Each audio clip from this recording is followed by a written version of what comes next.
Presque 6h30, on va aller aux informations avec Alexandre en ce samedi matin. Et une véritable onde de choc après le dépôt d'accusations très graves contre un producteur de télévision, Luc Wiseman.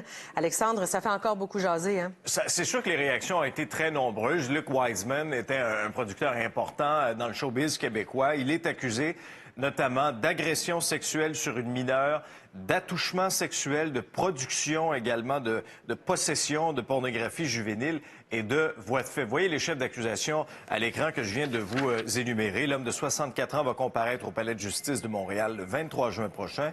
Selon son avocat, il plaidera non coupable. On discute de la situation avec Maître François-David Bernier ce matin. Bonjour, Maître Bernier. Bonjour, Alexandre. Ce sont des chefs d'accusation très, très graves, là. C'est très grave. Ici, on parle d'agression sexuelle qui est déjà grave. On parle d'agression sexuelle sur une mineure et surtout sur une enfant d'en bas de 16 ans. Donc, oui, c'est dans les crimes les plus graves de production aussi de pornographie juvénile. Il faut comprendre que ce genre d'agression-là, le consentement sexuel est de 16 ans. Donc, il n'y a même pas une défense de consentement. C'est automatiquement une agression sexuelle dans ce cas-là. Et on se rappelle que la Cour suprême, il n'y a pas si longtemps, au printemps 2020, est revenue sur les peines qu'on devrait donner pour les agressions sexuelles et sur les enfants, parce qu'il faut protéger nos enfants. Oui. Et on exige que ça soit très sévère. Là. Bon, alors justement, si jamais il est reconnu coupable de tout ça, il encourt quel genre de peine, dans quelle fourchette, Maître Bernier? Oui, ça va être très sévère. S'il est coupable de ce genre de chef d'accusation-là sur un enfant d'en bas de 16 ans, déjà, on sait qu'il y a une peine minimale dans le code criminel de 2 années. Donc, on a renforcé ces peines-là contre les personnes qui commettent ce genre de crime contre les enfants en s'assurant qu'ils vont minimum 1 an en prison. Mais on s'attend à plus d'années de prison. Le maximum, c'est 14 ans.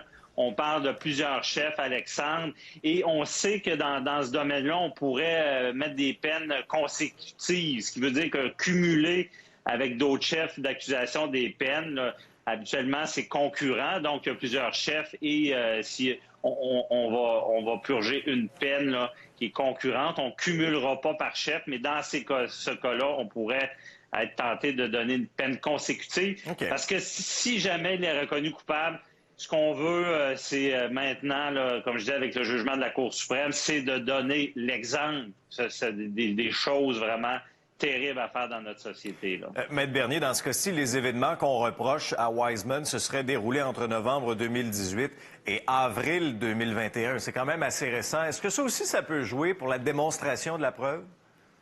Oui, on a assisté à des procès médiatiques qui dataient on parle de Gilbert Rozon, Éric Salvaire, d'une quarantaine d'années. C'est difficile, ce genre de procès-là. Lorsqu'on agit rapidement, c'est ça qu'on dit aux victimes de dénoncer plus rapidement. C'est beaucoup plus facile avec la preuve, la mémoire est plus là. Évidemment, là, on parle d'une mineure, donc on va prendre des mesures. Le DPCP sait comment agir parce qu'on veut pas ajouter au traumatisme dans le procès. Donc, il y a tout un processus.